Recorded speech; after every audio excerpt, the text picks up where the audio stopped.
మీ ఎలాంటి వ్యాపార ప్రకటనలకైనా వెంటనే మా ఛానల్ సంప్రదించండి. అందరికి నమస్కారం. నేను శిరీష. ఈరోజు మనతో పాటు ఉన్నారు ప్రముఖ ఆధ్యాత్మికవేత్త శ్రీ విద్యా ఉపాసకులు గీతా కుమార్ గారు. అమ్మతో మాట్లాడదాం. అమ్మ నమస్తే. శ్రీమాత్రే నమః. అమ్మ నమస్తే. అమ్మ, ఇప్పుడు చూసుకున్నట్టయితే ప్రతి ఒక్కరు ఫైనాన్షియల్గా ఏదో ఒక ప్రాబ్లం ఫేస్ చేస్తున్నారు. ప్రతి ఒక్కరికి ఉంటుంది, మా ఇంట్లో లక్ష్మీదేవి ఉండాలి, ఎలా ఉంటుందని. సో ముఖ్యంగా చూసుకుంటే ఇంటి స్త్రీలు, గృహిణులు ఏ నియమాలు పాటిస్తే లక్ష్మీదేవి మన ఇంట్లో ఉంటుంది అంటారు? నార్మల్గా లక్ష్మీదేవి చంచలత్వం ఉండదు అంటారు. అసలు ఉండాలంటే ఏం చేయాలి, ఎలాంటి నియమాలు పాటించాలంటారు? ముందుగా ఇంట్లో గృహంలో లక్ష్మీదేవి ఉండాలంటే గృహలక్ష్మి లక్ష్మీదేవిగా ఉండాలి. అంటే అలంకరించుకొని ఉండాలా అనే ఆలోచన మీకు వస్తుంది. అలంకరణ మాత్రమే కాదమ్మా, వాళ్ళ మనసు కూడా అలానే ఉండాలి. ఒక ఇంట్లో స్త్రీ నువ్వు సదా అమ్మ రూపంగా ఉండాల. సహృదయం అంటాం కదా, దయాభావం అది కలిగి ఉండాలి. నువ్వు చాలామంది ఏం చేస్తారు అంటే చిన్న చిన్న మాటలకే గొడవలు పడేయడం, పెద్ద పెద్దగా గొడవ చేసేసుకోవడం, అరిచేయడం, గోల చేయడం, ఇలా చేస్తుంటారు. అలా చేస్తే ఆ ఇంట్లో లక్ష్మీదేవి నిలబడదు. ఎల్లకాలము ఎప్పుడూ అది గొడవ పడుకుంటూ పీకులాడుకుంటూ ఉంటారు. చాలా ఇళ్లలో మనం చూస్తుంటాం.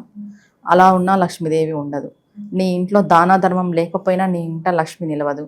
ముందుగా గృహస్థుడు కూడా, అబ్బాయిలు కూడా నీ భార్యలో నువ్వు లక్ష్మీదేవిని చూడాలి. నీ ఇంటి లక్ష్మి నీ భార్య. ఎక్కడ అమ్మాయిలకి మర్యాద ఇస్తున్నారు? కొన్ని ఇళ్ళలో అసలు అమ్మాయిలకి రెస్పెక్టే లేదు. అలాంటప్పుడు నీ ఇంట్లో లక్ష్మీదేవి ఎలా ఉంటుంది? ఫస్ట్ నీ భార్యనే నువ్వు గౌరవించడం లేదు, ఇంకా ఆమె వచ్చి ఎలా ఉంటుంది? నీ భార్య నీకు లక్ష్మి. ప్రతి ఒక్కరు తెలుసుకోవాల్సిన విషయం ఏంటంటే వాళ్ళ భార్యలే వాళ్ళకి లక్ష్మి. వాళ్ళ భార్యలోనే ఉంది అంతా. ఇప్పుడు గృహలక్ష్మి గృహే అన్నారు. ఆ ఇంటి లక్ష్మి ఎవరు? ఆ ఇంటి ఐశ్వర్యం అంతా ఆ స్త్రీ చేతిలోనే ఉంటుంది. ఆవిడ ఉంటేనే అంతా. మామూలుగా ఏం చెప్తారు, ఒక స్త్రీ ఉంటేనే ఇహలోక సుఖము పరలోక భాగ్యం కూడా అంటారు. ఆవిడ లేనిదే ఏం చేయలేరు. ఈ విషయం ఫస్ట్ తెలుసుకోవాలి. ప్రతి పురుషుడు తెలుసుకోవాల్సిన విషయం ఇది. నీకు ఆవిడ ఉంటే నువ్వు ఒక యజ్ఞం చేయగలవు, ఒక యాగం చేయగలవు. నువ్వు చేసిన దాన ధర్మానికి కూడా ఆవిడ ఉంటేనే నీకు ఫలితం. ఆవిడ లేనప్పుడు నీకు ఏ ఫలితం రాదు. అలాంటి ఆవిడని నువ్వు ఎలా చూస్తున్నావు? ఏదో నీ ఇంట్లో పని మనిషిలాగా, నీ ఇంట్లో సేవ చేసుకునే తెచ్చుకున్న దానిలాగా నువ్వు చూస్తున్నావు. ఫస్ట్ నువ్వు ఆవిడని చూడు బాగా మర్యాదగా.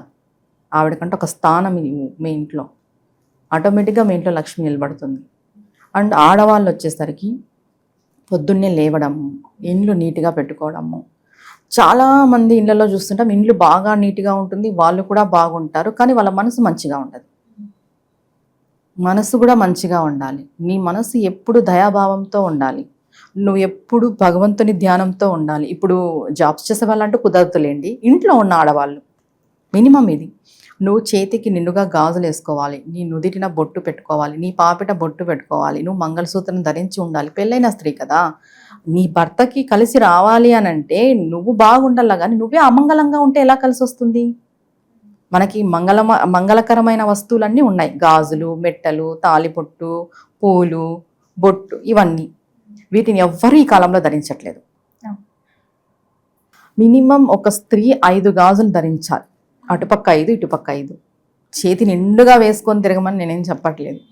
కనీసం 5 గాజులు, నుదిటిన బొట్టు, పాపిట బొట్టు, మంగళసూత్రం, మెట్టెలు, ఇవి ధరించి ఉంటే ఖచ్చితంగా నీ ఇంట్లో లక్ష్మీదేవి వస్తుంది. అవునా కదా? ఎక్కడ ఇప్పుడు పద్ధతిగా ఉన్నాం. మీరు అన్నారు లక్ష్మీదేవి చంచలమైనది. నిజమే, లక్ష్మీమాత చంచలమైన మాతే. లక్ష్మీదేవిని వేరు, మహాలక్ష్మి వేరు. ఇంట్లో స్త్రీ మహాలక్ష్మిలాగా ఉంటే చంచలమైన లక్ష్మీదేవి కూడా మన ఇంట్లో ఉంటుంది. ఇది వాస్తవమైన విషయం, ప్రతి ఒక్కరూ తెలుసుకోవాలి.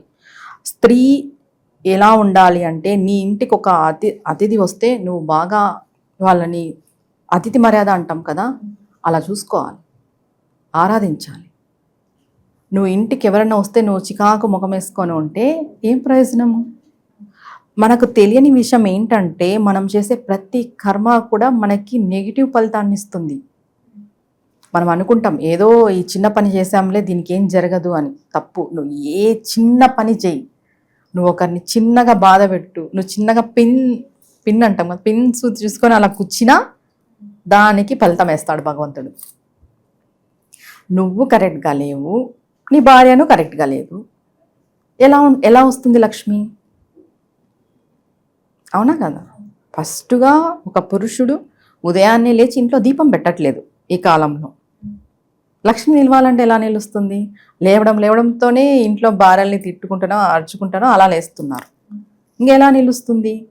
మనం ఏదైనా మనకు ఒకటి కావాలి అని అంటే మనం గ్రౌండ్ వర్క్ అంటాం కదా, అలా ఉండాలి మన పద్ధతి కూడా. మనం పద్ధతిగా, ధర్మంగా, నీతిగా ఉన్నప్పుడు భగవంతుడే అన్నీ మనకిస్తాడు. నువ్వు ఏదో పెద్ద పెద్ద సంపాదన బిజినెస్ చేయాల్సిన అవసరం లేదు, ఏవేవో చేయాల్సిన అవసరం లేదు. నీ ఇంట్లో నీ భార్యని నువ్వు లక్ష్మీదేవిగా భావించు. నీ తల్లిని నువ్వు బాగా చూసుకో. ఎంతమంది కొడుకులు అమ్మల్ని బాగా చూసుకుంటున్నారు? కొంచెం వయసు అయితేనే వృద్ధాశ్రమంలో వదిలేస్తున్నారు. ఇంకా నీకెక్కడ లక్ష్మీదేవి వస్తుంది? ప్రతి స్త్రీని నువ్వు గౌరవించాలి. నువ్వు ప్రతి స్త్రీలో ఆ అమ్మని చూడాలి. నువ్వు చూస్తున్నావా? చూడట్లేదు. మళ్ళీ స్త్రీ అయిన లక్ష్మీదేవిని ఇంటికి ఎలా వస్తుంది? అవునా కాదా? ఇవన్నీ చిన్న విషయాలేమా, కానీ పెద్ద ఫలితాన్ని ఇస్తాయి పాటిస్తాయి. మనం అనుకుంటాం ఏం స్త్రీని గౌరవిస్తేనే లక్ష్మీదేవి వచ్చేస్తుంది. నువ్వు గౌరవించి చూడు, ఖచ్చితంగా వస్తుంది. నువ్వు నీ పెళ్ళాన్ని గౌరవించు, ఖచ్చితంగా నీకు మంచి జరుగుతుంది. ఆమె కంట నీరు రానియకు, ఖచ్చితంగా నీకు మంచి జరుగుతుంది. ఎందుకు జరగదో అప్పుడు అడుగు నన్ను, నేను చెప్తా. మనం పాటించాలి. ఒక రోజు 2 రోజుల విషయం కాదు ఇది. మనం కంటిన్యూగా వీటిని, ఇది ధర్మము, నేను దీన్ని పట్టుకొని ముందుకెళ్ళాలి. ధర్మ అర్థ కామ మోక్షము అన్నారు. నువ్వు ధర్మంగా ఉంటే అర్థం కూడా బాగుంటుంది. అర్థము అంటే ఇక్కడ ధనము, మనం సంపాదించే ధనం. నువ్వు ఎక్కడ ధర్మంగా ఉన్నా? ముందుగా చెప్పాలంటే డబ్బు ఉన్నోడు కూడా మనశ్శాంతిగా లేడు, నువ్వు ధర్మంగా సంపాదించట్లేదు కాబట్టి. డబ్బు లేని వాళ్ళది ఒక బాధ, ఉన్న వాళ్ళది ఒక బాధ ఈ కాలంలో చెప్పాలంటే. నిజమా కదా? డబ్బు నిలవాలంటే, లక్ష్మీదేవి రావాలంటే స్త్రీలు ఎలా ఉండాలి అంటే మంగళప్రదంగా ఉండాలి. నేను చెప్పినవన్నీ ఇప్పుడు ఇవన్నీ పాటిస్తూ పురుషుడు కూడా పాటించాలి. స్త్రీ ఒక్కటే మంగళప్రదంగా ఉంటే సరిపోదు, పురుషుడు కూడా పాటించాలి. భార్యాభర్తలు ఇద్దరు గృహంలో వీటిని పాటిస్తూ ముందుకెళ్తే ఖచ్చితంగా లక్ష్మి ఇంట నిలుస్తుంది. అమ్మ, మొత్తం మీద మాకు తెలియని ఎన్నో విషయాలు తెలియజేసినందుకు ధన్యవాదాలు. నమస్తే అమ్మ.